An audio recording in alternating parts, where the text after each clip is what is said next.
Hi hello ನಮಸ್ಕಾರ friends, welcome back to Meghana's cooking channel. ಪ್ರತಿ ಸಾರಿ ಟ್ರೈ ಮಾಡಿದಾಗಲೂ ಹತ್ತಿ ಥರ ಮೃದುವಾಗಿ ಅಕ್ಕಿ ರೊಟ್ಟಿ ಬರ್ತಾನೆ ಇಲ್ಲ ಅನ್ನೋರು ಈ ಪ್ರಾಸೆಸ್ಸಲ್ಲಿ ಟ್ರೈ ಮಾಡಿ. ಅಕ್ಕಿ ರೊಟ್ಟಿ ತುಂಬಾ ಮೃದುವಾಗಿ ಸ್ಪಾಂಜಿಯಾಗಿ ಬರುತ್ತೆ. ಯಾವತ್ತೂ ನೀವು ಈ ರೀತಿ ಟ್ರೈ ಮಾಡಿಲ್ಲ ಅಂದರೆ ಒಂದು ಸಾರಿ ಟ್ರೈ ಮಾಡಿ ನೋಡಿ. ಸ್ಪಾಂಜಿಯಾಗೂ ಬರುತ್ತೆ, ಹಾಗೆ ಪದರ ಪದರವಾಗಿ ತುಂಬಾ ಉಬ್ಬಿ ಬರ್ತವೆ. ತುಂಬಾ ಚೆನ್ನಾಗಿ ಬರುತ್ತೆ. ಈ ರೀತಿ ಒಂದು ಸಾರಿ ಮಾಡಿ ನೋಡಿ.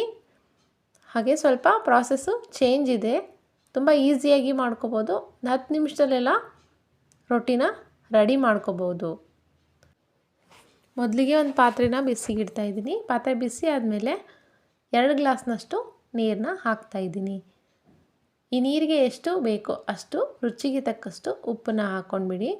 ಚೆನ್ನಾಗಿ ಕುದಿ ಬರಬೇಕು. ನೀರು ಚೆನ್ನಾಗಿ ಕುದಿ ಬಂದಮೇಲೆ ನಾವಿಲ್ಲಿ 2 ಗ್ಲಾಸ್ ನೀರು ತೊಗೊಂಡ್ರೆ 2 ಗ್ಲಾಸ್ನಷ್ಟು ಹಿಟ್ಟೆ ಹಾಕಬೇಕು. ಸ್ವಲ್ಪ ಕಡಿಮೆ ಆದ್ರೂ ಮೆದುವಾಗಿಬಿಡುತ್ತೆ, ರೊಟ್ಟಿ ಚೆನ್ನಾಗಿ ಬರೋಲ್ಲ. ಹಾಗಾಗಿ 2 ಗ್ಲಾಸ್ನಷ್ಟೇ ಹಿಟ್ಟನ್ನು ತಗೋತಾ ಇದ್ದೀನಿ. ಇದು ಒಂದು 2-3 ನಿಮಿಷ ನಿಧಾನ ಉರಿಲಿ ಚೆನ್ನಾಗಿ ಬೇಯಬೇಕು.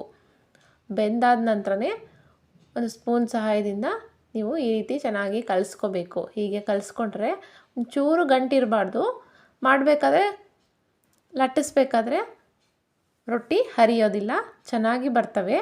ಹಾಗಾಗಿ ಕಲಿಸ್ಬೇಕಾದ್ರೆ ನೀವು ನೀಟಾಗಿ ಕಲಿಸ್ಕೋಬೇಕು.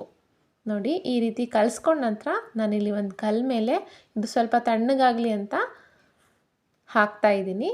ಇದು ಪೂರ ತಣ್ಣಗಾದ ನಂತರನೇ ರೊಟ್ಟಿನ ಮಾಡಿಕೊಂಡ್ರೆ ತುಂಬಾ ಚೆನ್ನಾಗಿ ಬರ್ತವೆ. ಬಿಸಿ ಇರುವಾಗಲೇ ಮಾಡಿದರೆ ಎಡ್ಜಸ್ ಎಲ್ಲ ಸ್ವಲ್ಪ ಒಡೆದೋಗುತ್ತೆ.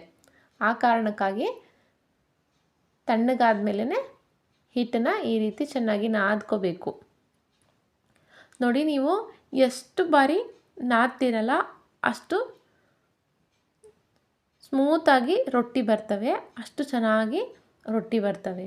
ಹಾಗಾಗಿ ಒಂದು 5-8 ನಿಮಿಷನಾದರೂ ಇದನ್ನು ನಾದ್ಕೋಬೇಕು. ನಾದ್ಕೊಂಡು ನಿಮಗೆ ಎಷ್ಟು ಹಿಟ್ಟನ್ನು ತೊಗೋಬೇಕು ಅನಿಸುತ್ತೋ ಅಷ್ಟು ತೊಗೊಳ್ಳಿ. ನಾನಿಲ್ಲಿ ಇಷ್ಟು ಸ್ಮಾಲ್ ಪೋರ್ಷನ್ ಆಗಿ ತೊಗೊಂಡ್ಬಿಟ್ಟು ನಂತರ ಇದಕ್ಕೆ ಅಕ್ಕಿ ಹಿಟ್ಟನ್ನು ಸ್ಪ್ರೆಡ್ ಮಾಡಿಬಿಟ್ಟು ಹೀಗೆ ಲಟ್ಟಿಸ್ತಾ ಇದ್ದೀನಿ. ನೋಡಿ, ಚೂರು ಎಲ್ಲಿ ಹರಿತಾ ಇಲ್ಲ, ರೊಟ್ಟಿ ಎಷ್ಟು ಚೆನ್ನಾಗಿ ಬರ್ತಿದ್ದಾವೆ. ನೀವು ಇದೇ ಪ್ರಾಸೆಸ್ಸಲ್ಲಿ ಮಾಡಿ. ಆದರೆ ಹಿಟ್ಟನ್ನು ಚೆನ್ನಾಗಿ ಕೈಯಾಡ್ಕೋಬೇಕು, ಇಲ್ಲದಿದ್ದರೆ ಗಂಟೇನಾದರೂ ಉಳಿದ್ಬಿಟ್ರೆ ರೊಟ್ಟಿ ಹರಿದೋಗ್ಬಿಡ್ತವೆ. ನೋಡಿ, ಇಷ್ಟ ಆಗಿದೆ. ಇಷ್ಟು ದಪ್ಪ ಇರಬೇಕು. ತೀರಾ ತೆಳ್ಳೂ ಇರಬಾರ್ದು, ತೀರಾ ದಪ್ಪನೂ ಇರಬಾರ್ದು. ರೊಟ್ಟಿ ಮಾಡೋ ಅಷ್ಟರಲ್ಲಿ ಹಂಚು ಕಾದಿದೆ. ಕಾದಿರೋ ಹಂಚು ಮೇಲೆ ರೊಟ್ಟಿನ ಹಾಕಿಬಿಟ್ಟು ಒಂದು ಯಾವುದಾದ್ರೂ ಬಟ್ಟೆನ, ಕಾಟನ್ ಬಟ್ಟೆನ ತೊಗೊಂಡ್ಬಿಟ್ಟು ಹೀಗೆ ಸ್ವಲ್ಪ ನೀರನ್ನು ಮೇಲ್ಗಡೆಯಿಂದ ಹಚ್ಚಿಬಿಡಿ. ಮೇಲ್ಗಡೆ ಹಚ್ಚಿರೋಂತಹ ಒಣ ಹಿಟ್ಟು ಹೋಗಲಿ ಅಂತ ಅಷ್ಟೇ. ನೋಡಿ, ಮತ್ತೊಂದು ಸಾರಿ ತಿರುವಿ ಹಾಕಿದ್ದೀನಿ. ಬೆಂದಿದೆ ಈಗ. ಇಷ್ಟು ಈಸಿ ಪ್ರಾಸೆಸ್ಸಲ್ಲಿ ಅಕ್ಕಿ ರೊಟ್ಟಿ ಮಾಡೋದು ಅಂದರೆ ಯಾರು ತಾನೇ ಬಿಡ್ತಾರೆ ಹೇಳಿ. ಪ್ರತಿಯೊಬ್ಬರು ಟ್ರೈ ಮಾಡ್ತೀರಾ ಅಂದ್ಕೊಂಡಿದ್ದೀನಿ.